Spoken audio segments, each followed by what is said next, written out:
పసుపు తాడు ఒకటే మహాభాగ్యమై బ్రతుకుతుంది పడతి పదే లోకమై.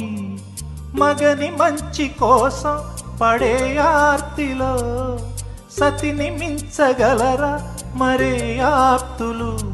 ఏ పూజ చేసినా ఏ నోము నోచినా ఏ స్వార్థము లేని త్యాగం భార్యగా రూపమే పొందగా.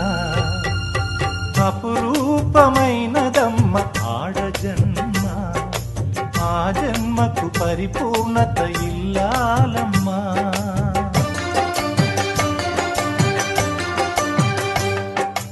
అపురూపమైనదమ్మ ఆడజన్మ, ఆ జన్మకు పరిపూర్ణత